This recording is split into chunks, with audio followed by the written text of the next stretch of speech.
Sit gerus.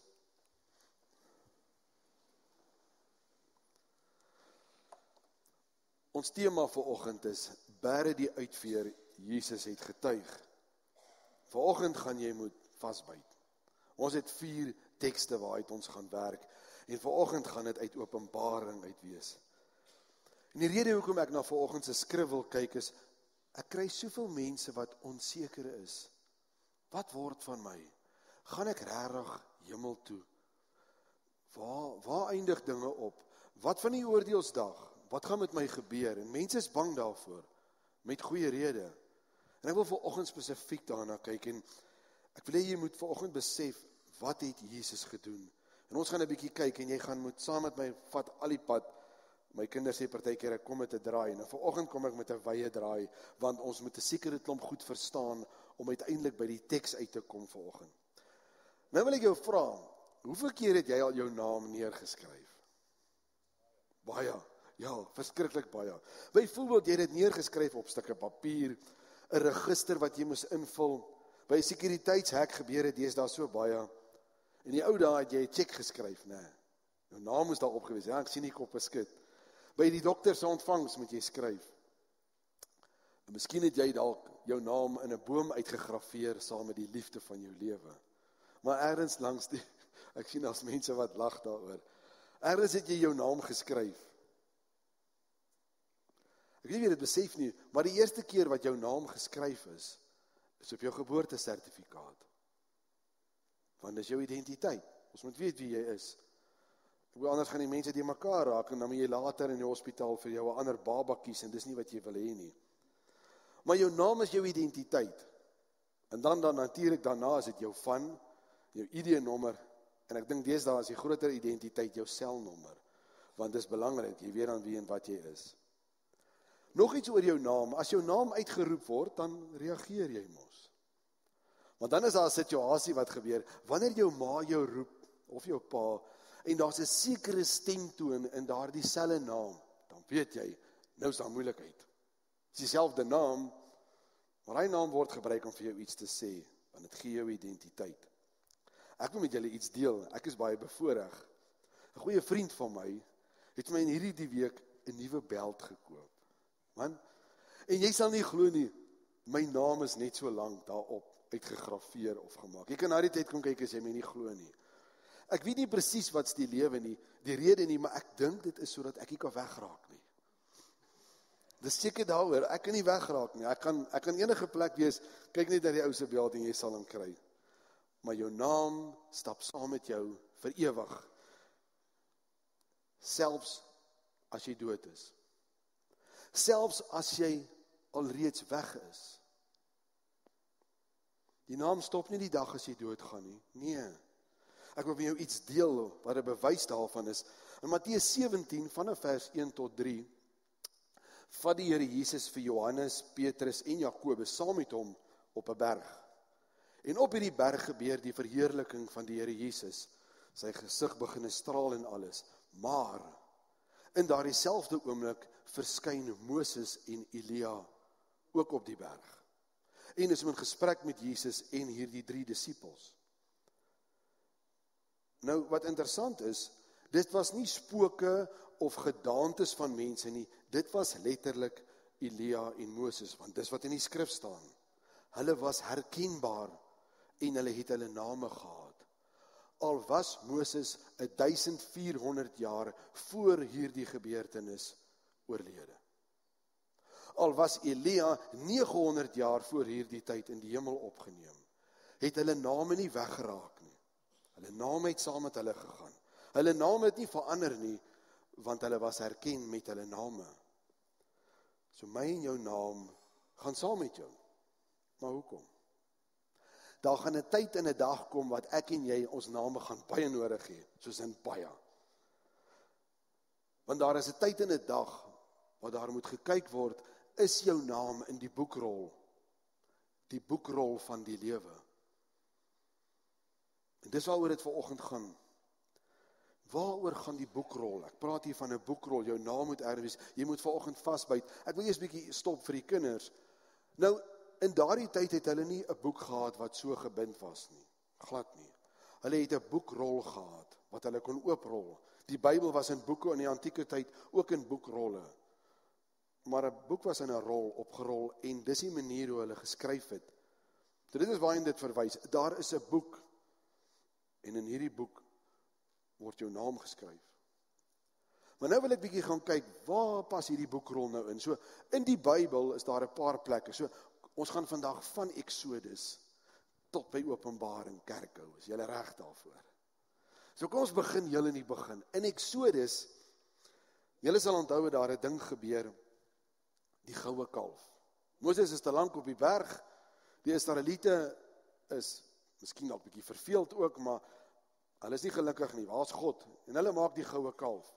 En as jy die storie gaan verder lees, wat baie bekend is, uiteindelik is Moses af teen die berg, en God sê hy gaan hulle verdelg. Die Here wil ontslaa raak van sy volk, dat daar niks van hulle oorbly nie. Hoor wat skryf Moses hier, en sê hy vir die Here: As u nou maar hulle sonde sal vergewe, maar as u nie wil nie, wis my dan maar uit die boekrol wat u geskryf het, uit. Ek moet jou eerlikwaar sê, ek weet nie of ek so met die Here sal praat nie. Die Here het egter vir Moses gesê, ekskuus tog, wie ook al teen my gesondig het, hom sal ek uit die boekrol uitwis. Moses het al in Exodus, as jy nie weet nie, is die tweede boek in die Bybel, iets besef van jou naam word opgeskryf in 'n boekrol. Dis 'n baie lang rukkie gelede. In die Ou Testament. Kom ons gaan verder. Ek wil graag nog 'n skrif kry wat iets praat van hierdie boekrol, want ek wil meer weet daarvan, want ek sê vanoggend vir jou, daar's 'n boekrol en daar's 'n naam. Filippense 4 vers 2. Paulus skryf daar en hy sê dat hy het medewerkers wat saam met hom in die evangelie stry, saam met hom werk, want hulle name staan in die boekrol van die lewe. Weer 'n keer. Ou Testament, Nuwe Testament. Daar is 'n boekrol van die lewe. Paulus verstaan iets daarvan, en dis belangrik dat jou naam daarin is. So jy het twee goeders nodig. In die eerste plek het jy 'n naam nodig. Gelukkig het ons elkeen daarom 'n naam. In die tweede plek, vir verlossing, moet jou naam in daardie boek wees. Nou wat nou? Wat maak ek hiermee? Hoekom is dit dan so belangrik? Jesus het gesterf aan die kruis. Ons het dit laas naweek gevier met Paasfees. Maar kom ons gaan kyk, wat het hierdie boekrol met my en jou te doen? En nou gaan ons na die laaste hoofstuk toe in die Bybel, Openbaring 12 vers 11. Hulle vir ons die teksvers daar op die bord. Toe het hulle 'n groot wit troon gesien en iemand wat daarop sit. Die aarde en die hemel het van sy aangesig af weggevlug en daar was nie meer plek vir hulle nie. Ek het die dooies, die magtige en die geringes voor die troon sien staan. Toe is die boekrolle oopgemaak. 'n Ander boek is ook oopgemaak, naamlik die boek van die lewe. Die dooies is op grond van wat daar in boekrolle opgeteken is, volgens hulle dade geoordeel. Die see het toe die dooies wat daarin is teruggegee, en die dood en die Hades het die dooies wat daarin is teruggegee. Elkeen is volgens hulle dade geoordeel. Toe is die dood en die Hades in die vuurpoel gegooi. Dit is die tweede dood, die vuurpoel. En as gevind is dat iemand nie in die boekrol van die lewe opgeteken is nie, is hy in die vuurpoel gegooi. Daar het jy dit. As jou naam nie in die boek van die lewe is nie, gaan jy dit nie maak nie. So eenvoudig. Waar gaan jy heen as jou naam nie in die boek van die lewe is nie? Jy gaan hel toe. Hou nie van die woord nie, net. Val nie so lekker nie, maar dis wat die waarheid is. En ek is met jou eerlik, hier waar ek staan, toe ek tot hier kom in die skrif, begin ek bekommerd raak, want, nou wat nou?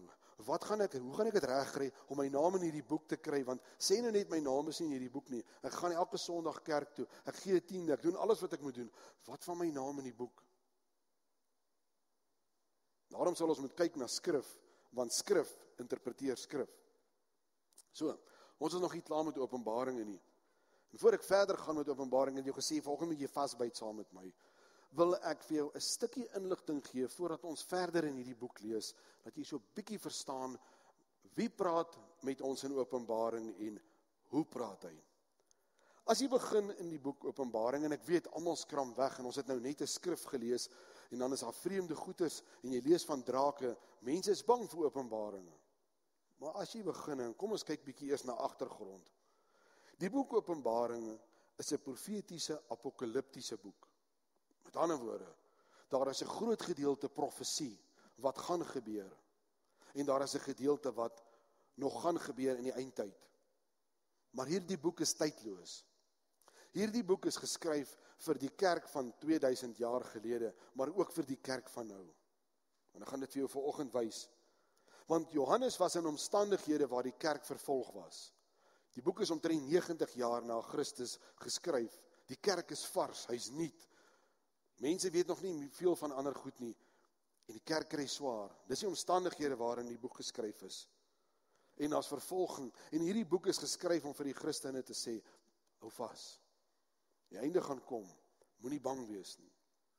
So, wie's antwoord in hierdie boek Openbaring? Want dis belangrik dat ons verstaan, wie praat hier met ons en wat gaan hy vir ons sê? As jy nou Openbaring 1 vers 1 tot 3 kyk, jy gaan lees baie mooi, dan sien jy, Jesus skryf daarin, hy is die skrywer aan die einde van die dag, hy gee dit af.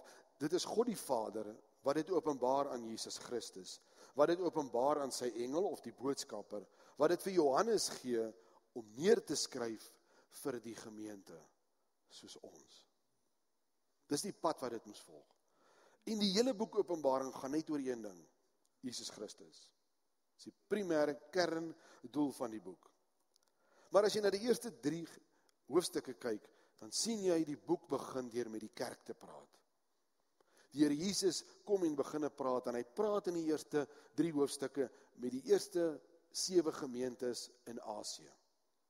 En hy het met elke gemeente het hy hierdie gesprek om te sê op watter plek hulle is, hoe hulle vorder. Maar gaan jou 7 sondae moet besig hou oor elkeen. Maar ons gaan na een van hulle kyk. So, jy het dit vanoggend. Dis die Here Jesus wat gaan praat oor wat kan gebeur en wat gaan gebeur en wat het gebeur. So kom ons lees Openbaring 3 vanaf vers 1. En nou kry hy natuurlik hierdie opdrag. Skryf ook aan die boodskapper van die gemeente in Sardes. Jy sal sien, 'n ander tekste praat van die engel van die gemeente. Dit sê hy wat die 7 geeste van God en die 7 sterre het. Ek ken jou dade. Jy staan daarvoor bekend dat jy lewe, maar jy is dood. Wees wakker en versterk diegene wat nog oor is, wat op die punt is om dood te gaan. Ek het gevind dat jou dade in die oë van my God nie voldoende is nie. Onthou dan hoe jy die boodskap ontvang en daarna geluister het. Bewaar dit en bekeer jou. As jy egter nie wakker skrik nie, kom stop net daar. Die Here Jesus skryf duidelik vir die kerk, jy moet wakker skrik. Dis nie 'n gespelery nie. Alles is nie net 'n liewe Jesus situasie nie. Julle moet wakker skrik. En jy sal sien dat die ander gemeentes praat hy net so hard met hulle. Sal ek soos 'n dief opdaag, ek sal julle nie weet op watter tydstip ek by jou aankom nie. Maar daar is 'n paar mense by jou in Sardes, wat nie hulle klere besoedel het nie. Hulle sal saam met my leef, in wit klere, omdat hulle dit werd is. En hier is die kruks van die saak. Wie oorwin sal net so wit klere kry om aan te trek, en ek sal sy naam nie uit die boekrol van die lewe skrap nie, maar voor my Vader en sy engele oor hom getuig. Laat die wat ore het luister na wat die Gees aan die gemeentes sê. Jesus kom en sê vir die kerk, sê vir die gemeentes, sê vir sy bruid, dis die situasie. Julle lyk baie goed as kerk. Maar hoe lyk 'n dooie kerk? Wat se eienskappe het 'n dooie gemeente, 'n dooie kerk, 'n dooie denominasie? Hoe lyk hulle? Wel, dis baie eenvoudig. Dis onskadelike Christendom. Hoe sal die Engelse sê? Anything goes. Ons moet almal net gelukkig hou. En inteendeel, 'n kerk wat so is ook nie 'n uitdaging vir die duiwel nie. Want hulle doen presies wat hy wil hê. Hy gaan hom nie eens veel in hulle steun nie, want hulle is besig om hulle self uiteindelik te verdelg. En die hartseer van die kerk is, as hy op so 'n plek is, dan het almal vrede in hulle harte en hulle glo maar ons is op die regte plek. Dis seker die gevaarlikste plek om te wees. En die hele tyd te soek na die woord om te sê, maar waar is ek op hierdie stadium in my lewe nie? Hulle lewe nie volgens God se wil nie. Dis 'n dooie kerk. En ons moet baie keer die vraag vir onsself vra, in ons eie gemeente, is daar nog lewe? Ons kom kerk toe en is wonderlik. Ons dien God, is dit wonderlik. Maar is daar nog lewe in ons kerk? Want wat hier besig is om te gebeur is, in hierdie kerk, hierdie gemeente, word hulle besoedel met onwaarhede. Mense doen dinge wat nie volgens God se woord is in hierdie kerk nie. Nou wil ek jou vra, hoe gaan dit met jou geestelike persoonlike lewe, met jou verhouding met God? Lyk dit dalk lewendig? Ja, maar ek bid en ek lees elke dag, ek is bly jy doen dit. Maar het jy 'n verhouding met God, is daar lewe tussen jou en die Here? Of is jy warm, of is jy koud, of is jy lou vir God? Want baie mense weet nie eers waar hulle is nie. Hulle is maar net. Gelukkig kan jy nou vir my sê, tot op hierdie stadium van die boodskap is, jy kan ontspan, want jy weet wat, hy praat nie vanoggend met my nie. Hy praat met die gemeente. Hy praat met jou, kyk jy ou daar langs jou, hoe lyk hy of sy? Hy praat nie met my nie, hy praat met die een langs my. Ja, nou begin ons anders dink daaroor. Dit klink baie waar, dis moontlik, want ons praat hier van 'n gemeente, ons praat nie van 'n persoon nie. Kan jy vir my daai teksvers weer opsit met vers 5, wie oorwin? Ek wil graag iets daar uitwys. Nou sê vers 5. Jy's baie reg. Vers 1 tot vers 4 praat die Here reguit met die kerk. En hy sê vir die kerk, wat is die probleem? Dan kom ek by vers 5. In vers 5 kry jy 'n algemene verklaring. Ek wil hom weer vir jou lees. Wie oorwin sal net so wit klere kry om aan te trek, en ek sal sy naam nie uit die boekrol van die lewe skrap nie, maar voor my Vader en sy engele oor hom getuig. Die eerste woorde in vers 5 sê, wie oorwin? Enige iemand.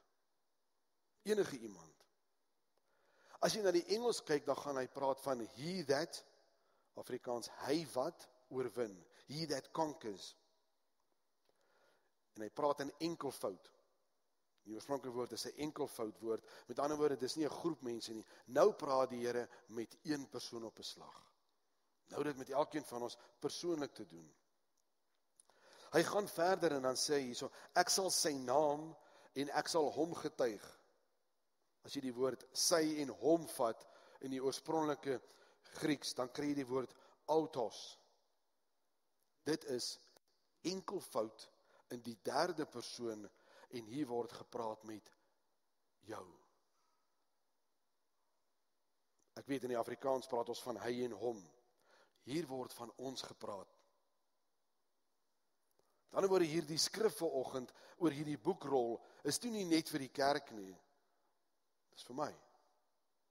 En hierdie boodskap vanoggend het ek besef, maar ek wil ook die antwoorde hê, ek het dit ook nodig. So kom ons kyk nou 'n bietjie na vers 5. Nou begin ons uiteindelik eers die dinge raakvat. Vers 5 begin oor die oorwinning. Johannes praat hier van 'n oorwinning. Nou hoe gaan ek en jy 'n oorwinning kry? Want hier moet ons 'n oorwinning in die hande kry. Gaan ons ouens begin aan die kraag gryp en sê, kom kerk toe, ek gaan jou oorwin, jy moet hiernatoe kom. Of gaan ons met die Bybel begin rondloop in die straat en op mense skree wat nie die Here dien nie? Jy kan probeer, ek dink nie jy gaan vriende maak nie. So hoe raak ek en jy in hierdie geveg betrokke? Hoe gaan ek en jy dit reg kry? Gunsteling teksvers vir my, Openbaringe 12 vers 11. Hulle het hom oorwin op grond van die bloed van die lam en op grond van die getuienis wat hulle self gespreek het, sê van die skrifte. Die getuienis in hulle eie lewe. Daar is twee goed wat gebeur om hierdie oorwinning te behaal.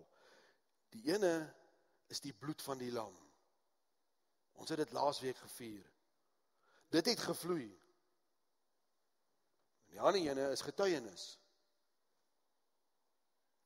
Iets moet gesê word. Iets moet uit iemand se mond uitkom. En daardie hulle van wie hy praat in Openbaringe 12 is ek en jy. Ergens moet ek en jy iets sê. Moet ons getuig, moet ons bely van wie en wat God is. En nou wil ek Romeine 10 vers 9 tot 10 met jou deel. Want as jy met jou mond bely, stop net daar. Jou mond gebruik. dat Jesus die Here is, en jy glo met jou hart, dat God hom uit die dood opgewerk het, sal jy verlos word. Want met die hart glo ons, en word ons regverdig verklaar, met die mond bely ons, en word so verlos. Die skrif sê tog egter, elkeen wat aan hom glo, sal nie beskaamd staan nie. Om te getuig en om te bely, is om dieselfde ding te doen, om dit te spreek. Hoe behaal ek die oorwinning?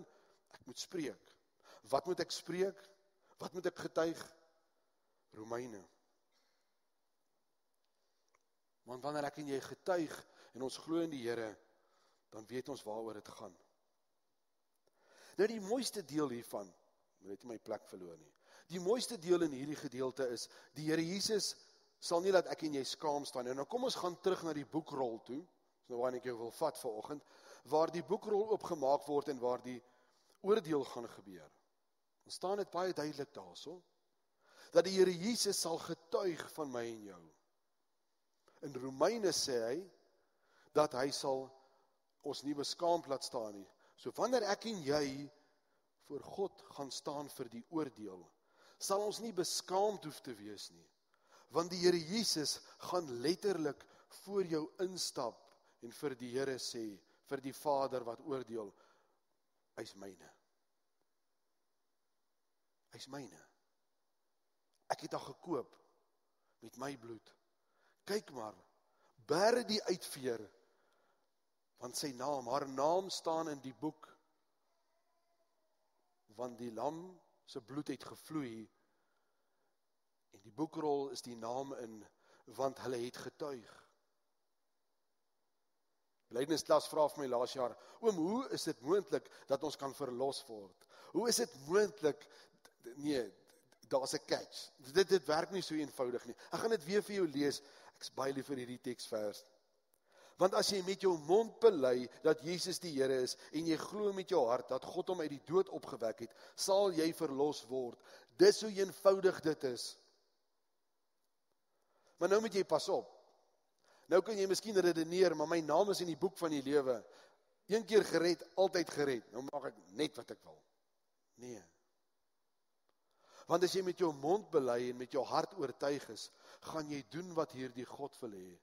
Gaan die sonde jou al hoe meer pla, gaan jy nie daarmee saam wil wees nie, gaan jy wil wegbeweeg van dit, want jy wil naby jou God wees.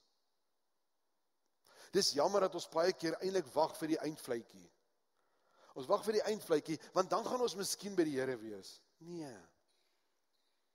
Jy kan nou by God wees, hy het vir jou sy gees gegee. En jy kan rustigheid hê in jou hart as jy dit glo en dit bely met jou mond, dat jou naam in die boek van die lewe is. Want die bloed van die lam het gevloei, en ek en jy kan getuig daarvan. Dis liefde vir die Here. Dis om te weet waarheen ek gaan. Dis die sekerheid wat ek het. Ek bedoel, ek sal ook vreesbevange wees. En as jy mooi na die ander skrifte in Openbaringe gaan kyk, dan staan dit ook duidelik, die eerste skrif, dat alles wat jy gedoen het, sal oopgegooi word. Is daar goed wat jy vanoggend hier van die verhoog af wil vir mense deel? Ja, mooi goeders. Is daar goed wat jy nie met hulle sal wil deel nie? Nee. Ek ook nie. Daar's baie keer 'n paar geraamtes in die kas, maar wanneer dit die oordeel is, dan moet dit op die lappe kom. Maar wat gebeur dan? Wanneer daai oomblik daar kom, dan staan die Here Jesus op en sê, nee, bære die uitveer, want hy is myne. Sy is myne, want ek het vir haar gesterf. Ons plek en ons naam in die boek van die lewe word deur Here Jesus Christus vir ons daar gesit. En ek dink nie ons besef elke keer wat het gebeur met die paaslam nie. Want hy het sy liggaam gegee. Die bloed het gevloei. En daarom kan die Here Jesus vorentoe staan met al die sonde van die wêreld wat hy gedra het en die perfekte lam is en vorentoe stap en sê, bære die uitveer, want ek getuig van hom of haar. Amen. Kom ons bid saam. Here, ons kom vanoggend met 'n ontsaglike dankbaarheid oor 'n God wat vorentoe staan. Oor 'n God wat sê, jy's myne. oor 'n seun wat aan 'n kruis gesterf het, die Here Jesus wat kom en sê, maar ek sal getuig van jou. En daarom kan ons op die skrif vanoggend staan, dat ons nie alleen is nie. Ons kan rustigheid in ons harte hê, Here, ons is so dankbaar daarvoor, dat U op 'n plek is waar U gesê het, maar dit is volbring. Dit wat moes gebeur, het gebeur, sodat ons name in die boek van die lewe is. Sodat ons sonder vrees voor die regterstoel kan staan, en U net kan instap en sê, maar, jy's myne, ek het jou duur gekoop. Amen.